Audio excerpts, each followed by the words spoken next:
Mind your own business. This is probably something we've heard many times as something we say. It's actually deemed as a very positive trait in the secular world. A person who minds their own business. Oh, she minds her own business. She does her thing. She's in her own world. She's to herself. Or she takes care of her own stuff. She deals with what's on her plate, right?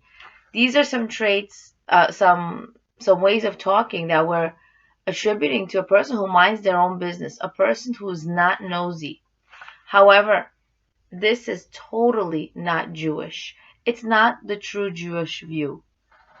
The reason why that is because it could be the most evil thing a person can do. And we're going to learn why.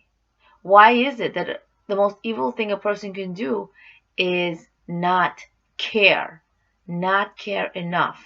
Not care because they're in their own world. So in Pirkei Avot, it is written that there are four types of people. The first type of person is someone who says, what is mine, and what is yours is yours. In other words, don't touch my stuff. Ask permission to use my things. I won't touch your things. I'll be careful with your things. Please don't touch my things, right? This person is considered as average.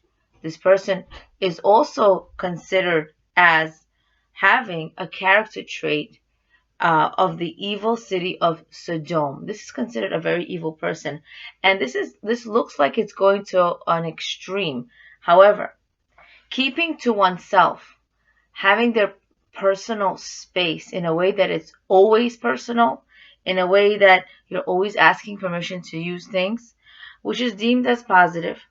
However, it is a negative trait to get upset when someone misuses or breaks your item. Why? Because that item is not even yours in the first place.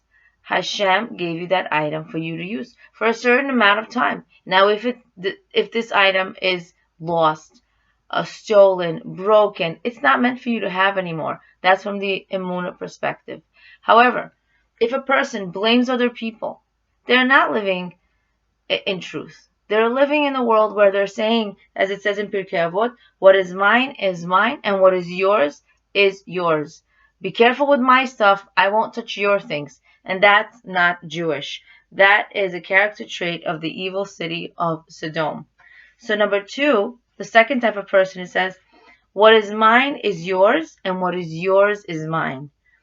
This person is unlearned. This person is easily jealous, and this person is easily selfish. He's saying, or she's saying, what is mine is yours, and what is yours is mine. In other words, everything is mine. If you can have it, I can have it, right? Why can't I live your life? Why can't I have your house? Why can't I live in a way that you're living? The truth is, yes, you can have what anybody else can have, only if Hashem wills it. However, if you want it, then you have to pray for it, because Hashem is your richest father. He has enough for everyone to go around. So there's no reason at all to feel that whatever somebody has is yours. This is theirs. It's respectful of their property. It doesn't mean you should have it. If you want it, if it's good for you, Hashem will give it to you as well. Okay, so the third type of person is the one who says, what is mine is yours, and what is yours is yours. Now, this person is considered as righteous and pious. Why? This person is saying, what is mine is yours. In other words, everything I have is not really for me. It's for other people. It's for me to help other people. Whatever that it is that you have time, effort, energy, talent, money, you're giving it away. And they're also saying, what is yours is yours. In other words, whatever you have, it's yours. I'm not there to be jealous. I'm not there to take. I'm not there to take advantage of or be jealous of. This is yours, and I respect it. Okay, number 4 is an evil person. Number 4, the person says, what is mine, and what is yours is mine. In other words, everything that you have is mine. I can get anything I want. I'm an arrogant person. This is what the person is saying. So, nearly all the comments of the sages are readily understood, with the exception of what is mine, and what is yours is yours. So it looks like it's such an innocent thing to say. What's mine is mine, what's yours is yours. However, the sages are telling us this is the most evil character trait you can have. Why? Because, yes, it's understood that this person may not be the most giving individual in the world, but neither does he take anything that does not belong to him. He simply minds his own business. However, this is unacceptable because it is not a Jewish value. In the city of Sodom, it was forbidden to help the poor. We as Jews, we as people, we cannot live this way. If a Jew simply does not hurt anyone, but does not help anyone either, he or she falls far short of the level that is expected of a good Jew. This is not the Jewish way to live. We need to care. People need people. We need each other. That's one of the biggest reasons why we people can think. We're not animals. We don't live upon instinct. If we need something, we want something, we eat it, we break it, we go after it. An animal doesn't think, oh, that's a fawn, a deer's baby, I'm not going to eat it. No, a tiger, a lion sees it, they're hungry, they're eating it. There's no thought, there's no empathy, there's no sympathy, there's no care. But we people are different. We're caring. We're thinking. Okay, we live with empathy. Minding your own business is just simply not good enough. So if you're able to help in any way, it is never enough. You can't say, oh, I gave $1 million, so this fund should leave me alone. Well, if you're a billionaire, then $1 million isn't enough. The more Hashem gives you, the more you need to give away. And that doesn't mean you live in a garbage can, meaning you're living by lowest means. That's not what it's talking about. We're talking about providing for yourself, but not only for yourself, making sure the more you have, you give it away to others, because Hashem entrusted you to do that in this world. So if you're keeping the wealth to yourself, it's as though you're holding the poor man's money. It's really his money. You're supposed to give it away, and you're keeping it to yourself, and that's not what you're supposed to be doing. Wealth is a big test, a bigger test than it is to be poor. Okay, nothing is mine in this world. The only thing that is mine is what I give away. Nothing that you have in this world is what you're taking with you anyway. Nothing is yours, right? Nothing. Your talent is not yours. Your skills are not yours. Your intelligence is not yours. Your house is not yours. Your kids are not yours. Your husband is not yours. Your family is not yours. Your career is not yours. Your money. It's really, all of this is for you to do mitzvot with, so you could take it to the next world. So you could do something about it. The only thing that's yours is the mitzvot that you do. The mitzvot are the only thing that you take with you to the next world. That's the only thing that's yours.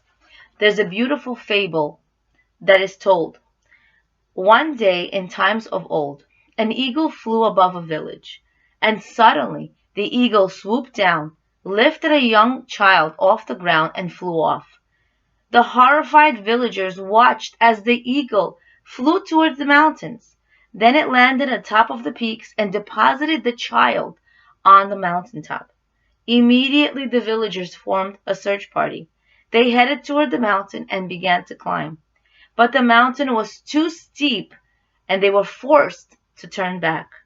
A while later, the villagers saw a light which they could not believe, and they saw a sight they could not believe.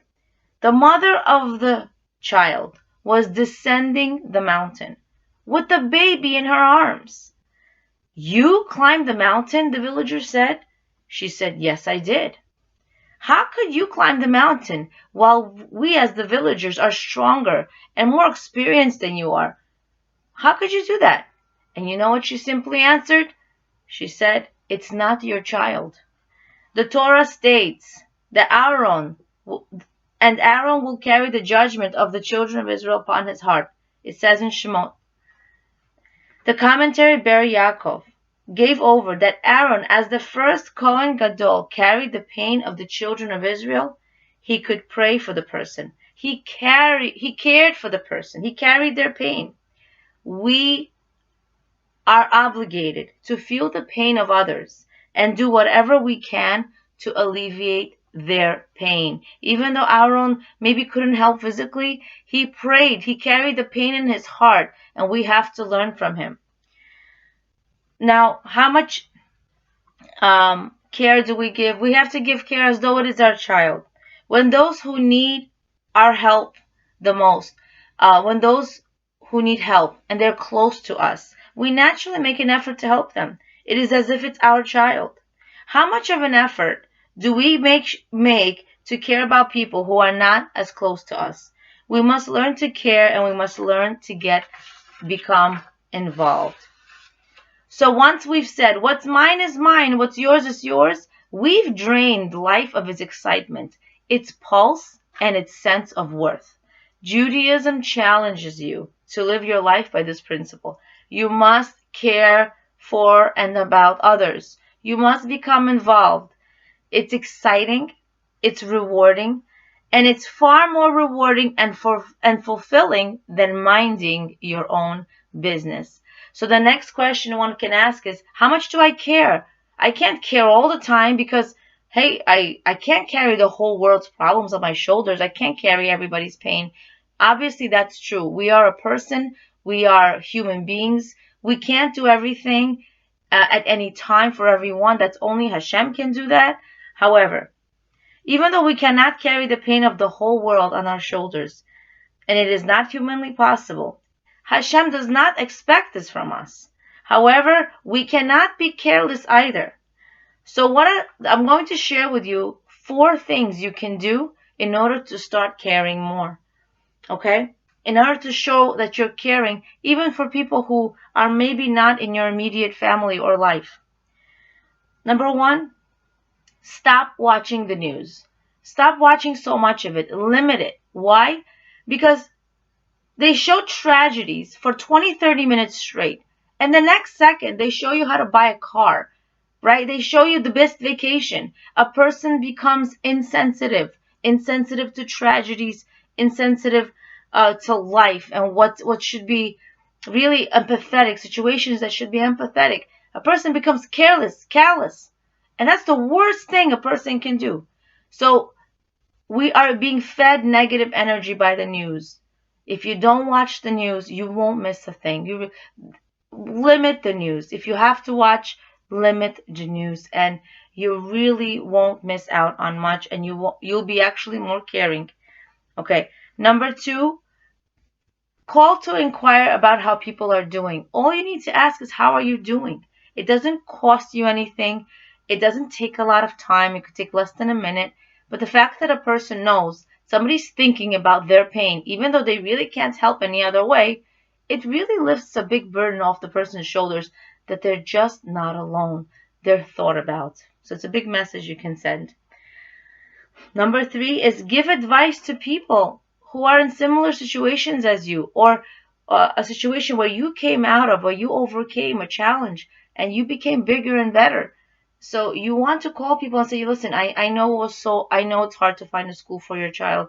I know that it's hard when a child gets bullied, or I know how hard it is to find a job or travel far away from work, or not work in a place you love. Don't worry, it's going to be okay. Eventually it'll work out. Hashem has better plans for you. And so these are the types of advice we want to give. You have to be careful how you give people advice and suggestions, because you have to say it right and you have to be closer to the person, or the person has to understand you a certain way. However, it's always so helpful knowing you're not alone. And number 4, even though you can't help with your time, you can't help with money, you can always pray. You see an ambulance in the street, you don't know the person. Stop and say a prayer, even in your own words. May that person have a complete, speedy recovery, a refuah shalema. You know, one time, one of my relatives was in an emergency, ambulance, a chatzala.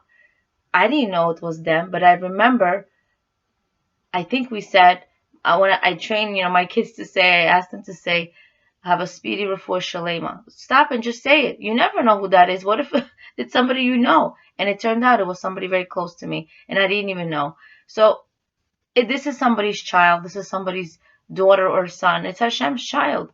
We have to train ourselves. It's not just a car wailing. It's not another siren. Stop and think. Somebody's in pain right now. Even if it's a senior ambulance. Oh, they're old. No. We want to show that we care. We want to train our children to show that we need to be caring. We need to be caring, mindful people. And may we merit not to mind our own business, to care as much as we can and pray for people and alleviate the pain of others. And I want to appreciate the insights of Rabbi Haber's book, Don't Look Down. Leah Abramov, Being and Becoming, Awakening Awareness of Your Greatness and Potential.